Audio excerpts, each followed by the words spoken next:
Hey folks, welcome to Mind of AK with AK Wright. If you're new here, I am a writing sculptor, sculpting writer, or whatevs. I hope you all had a happy holiday season, but from my friends here in the States, I hope you had a wonderful Thanksgiving. While I do enjoy the holiday season and all the joy it can bring, there is one day I have grown to dread, and it's today. Black Friday. You can call me bitter because I did work retail most of my adult life, but I pretty much hate everything about this day, including knowing it has its own website. So today, I'm doing a new creature feature with two goals in mind. One, make it this month's creature feature, and two, make it as horrifying as possible.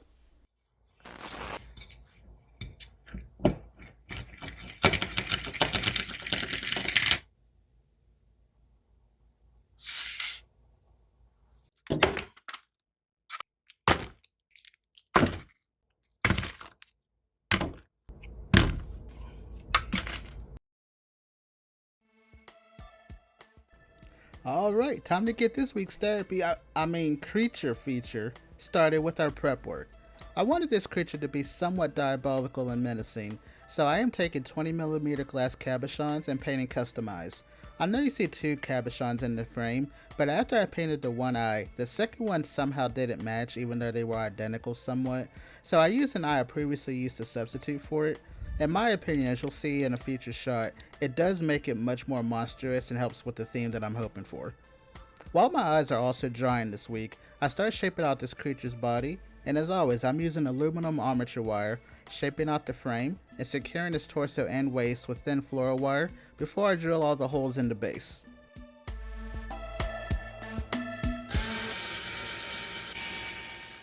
With the holes now drilled in the legs where I want them, I keep going with this evil entity's framework by applying the arms, bulking out the body with standard aluminum foil, and finishing up with my Super Sculpting Ultralay to serve as the base layer.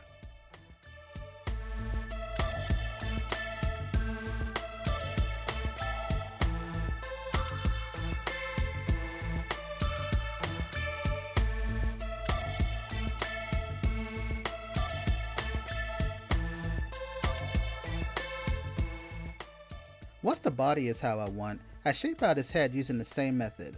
Unfortunately, my camera suddenly decided not to record any of this process, but don't worry, the head and body cured just fine at 275 degrees Fahrenheit within 20 minutes, as you can see here. And I like it. Let's go ahead and get sculpting on this guy. As always, my clay of choice is Super Sculpting and Original Blend. I want to mention that Super Sculpting does come in other versions as well, including a medium and a firm blend, and they are all great. My personal comfort level has always been original, but that might not be for you. So if you do want to try this, it's always about finding your comfort level and building upon it, and I highly encourage you to do so.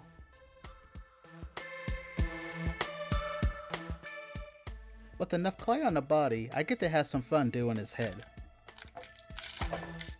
I want his head to have 3 large tentacles and a myriad of quote-unquote disconnected wires, so I mark out all of my holes where I want them to go. While I'm also attempting to dig out the holes, I suddenly remembered it's 2022 and I have a drill.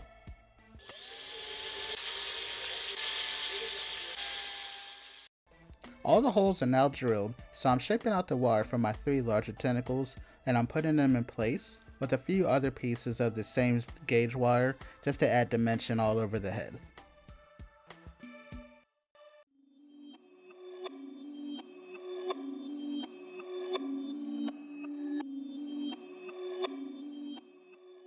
With all the larger ones in place, I cut some thinner wire to add dimension, and once again, while struggling to dig the holes, I remember, I have a drill.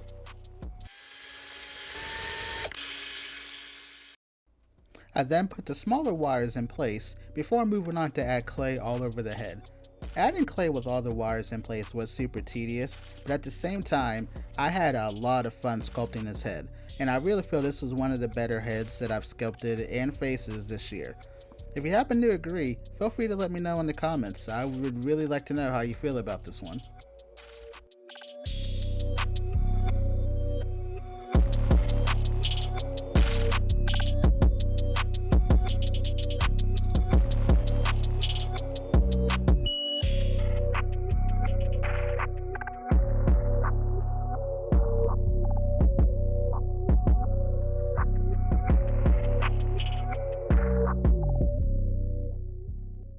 For the tentacles not to droop, and I want them to be more dense than a regular clay, I decided to incorporate Super Sculpey Primo and Granite for this piece. I haven't used this blend before, but I will say I enjoyed it, and once it cures in the oven, it does feel like a granite top. Later in the video, I also used the same granite for one of his hands, which I feel also gives this evil being some nice variance in his portrayal.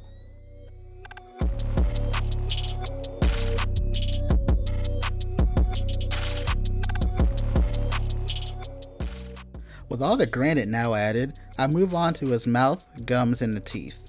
Once I have the teeth mapped out and start to put them in place, I had some leftover granite that I felt would be super appropriate to have him have some rocky lips for all the lies he spews into the world. Yes, I really hate Black Friday in so many ways, and I feel anyone who's worked in retail, specifically this day, will agree with me.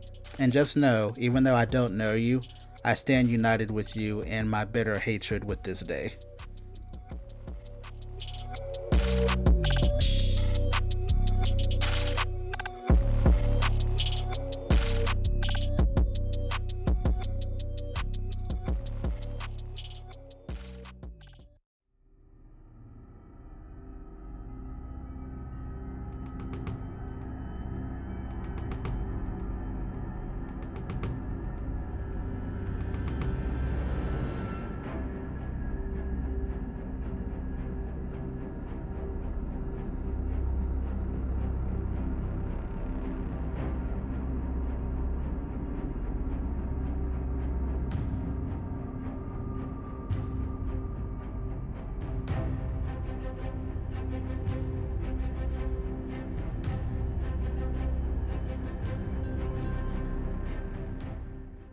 Now that I'm fully comfortable with his head, let's move on to the lower extremities and give him some gnarly feet.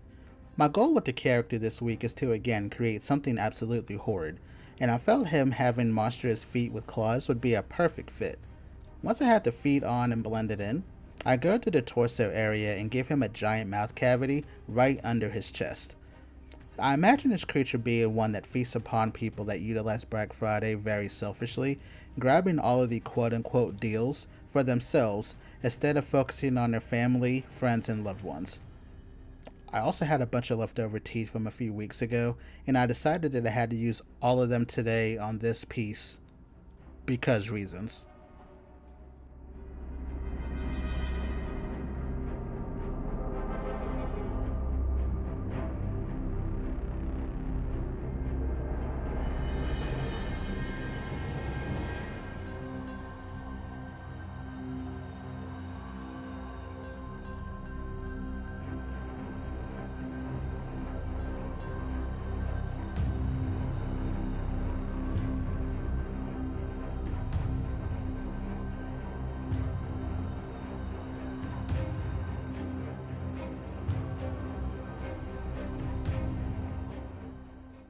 With the teeth in his large, totally unneeded mouthgate from hell now secure, it's time to amp up my personal joy from belittling the day in question with my trusty tool, the Sculptato.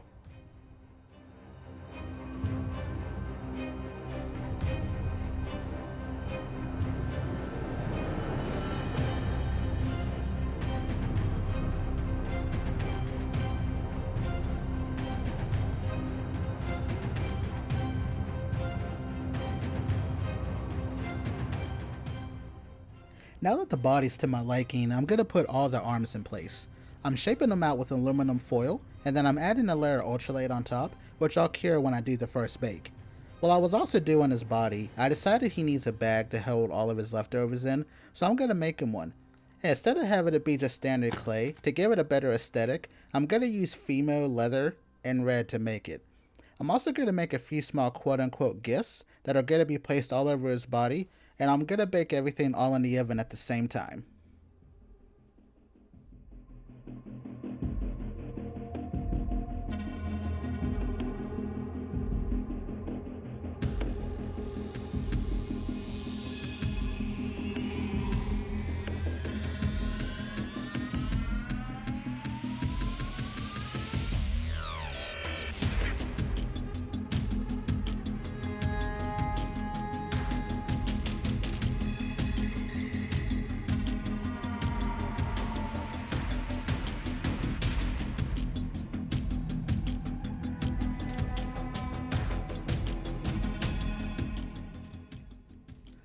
Alright, one bake is down.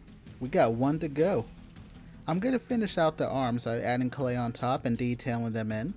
And then for the tentacles on top of his head, I'm going to take pieces of aluminum foil to shape them, and then attach cosplay medium firm so that way they don't fall apart in the oven.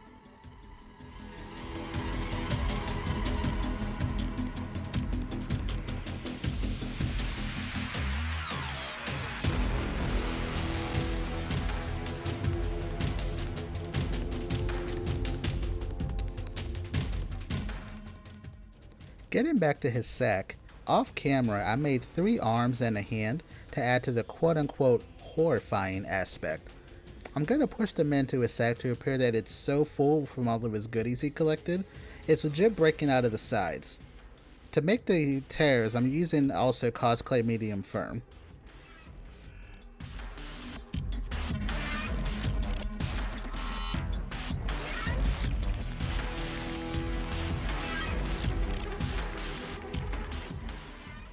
Now to make the hand that's going to hold it.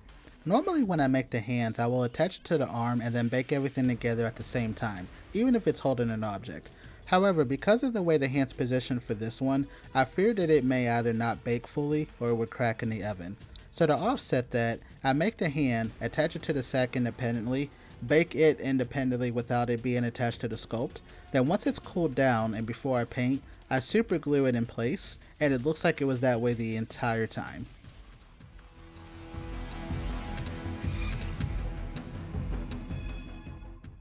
Now for more fun.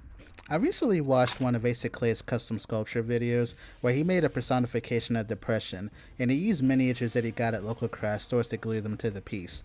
I thought this was a great idea to add to the miniatures that I already made, so I'm going to do that today. The final addition to the food sack, I'm also going to use some random tools, which I explained to myself as the bag is so overstuffed, he had to jerry-rig away to hold everything in until he can get back to his evil lair to eat them while doing evil stuffs. Now that he's out the oven and fully baked, it's time to paint. For this week, I'm using a blend of apple barrel matte acrylics and several specialty paints from folk art and deco art. I begin with his food sack and dingy up the arms with a brown-red mix. Then I'll add watered down brown all over it. Then I'll go over that with a straight black wash, rubbing all the small pieces of red on the appendages to give this a super grotesque look.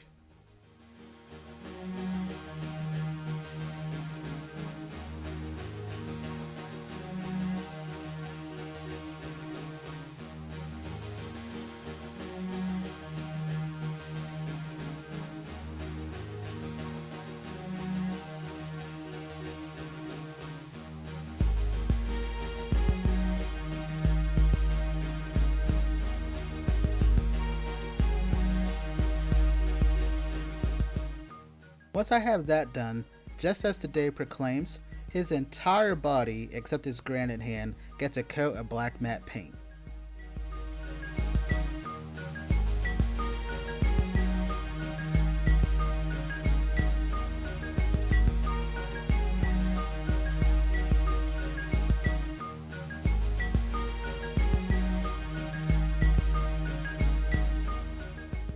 I take a maroon red and dry brush it across the tools and the different appendages, and then I take that same color and I place it over the gums to give it a really bloody intense look. I then take a high yellow and put it on his teeth, and then once the teeth are painted, I take a brown wash to go over the teeth, and then I go over on top of that with a white on top just to add, again, dimension, and definitely has not seen a toothbrush in probably 70 years. I'm sure you can get one on Black Friday though, I'm sure they're on sale.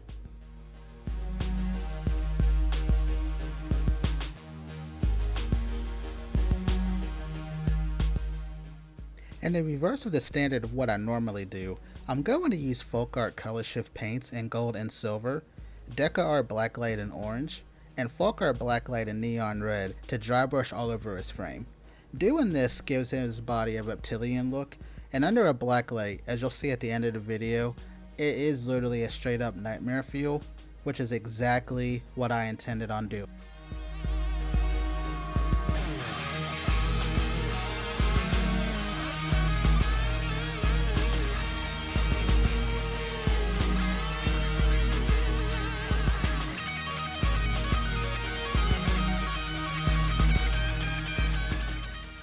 The miniatures that I made for this piece is a TV, gaming remote, and also a console.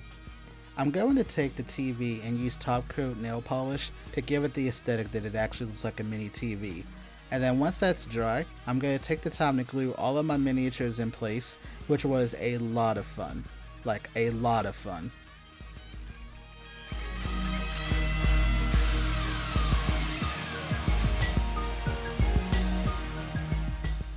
Once all the glue is dry, I use Sculpting matte varnish to accentuate the gums. Then I'll go over the teeth with a top coat nail polish to give this creature's mouth a super grotesque wet look.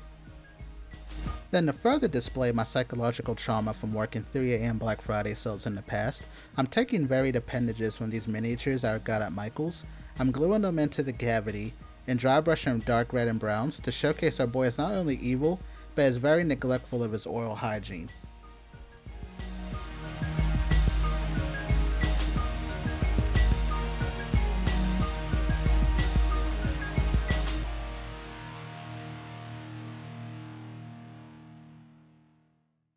The final steps this week are to take a gloss varnish and apply it all over the body of our creature. This will help the paint not fade and also seal in the colors. Once that's dry, I'm going to take a base black matte, paint it on top of his base, add a gray checkerboard pattern to the sides, then paint on my coveted A logo. Then our boy is finally ready for his moment in the spotlight. So let's go ahead and give it to him, guys. Lights, camera, and last but not least, smaction.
While I have no appreciation for anything Black Friday, I very much appreciate all of you who support the channel and enjoyed today's video. If you did, feel free to hit the like button, subscribe to the channel, and set bell notifications for future updates. I am also available to follow and interact with on TikTok, Instagram, and Twitter at MindofAK. I'm also finalizing details for my own personal website and my long overdue Etsy store, so stay tuned. All that to say, I hope you all have a wonderful weekend. Please be safe out there. If you did engage in Black Friday, I hope you came out unscathed and got some amazing deals. More importantly, always know that you're loved and blessed, and I truly appreciate all of you. I will be back next week for the much tamer Sculpt. Until then, enjoy your weekend, enjoy your holidays, and I'll see you next time, guys.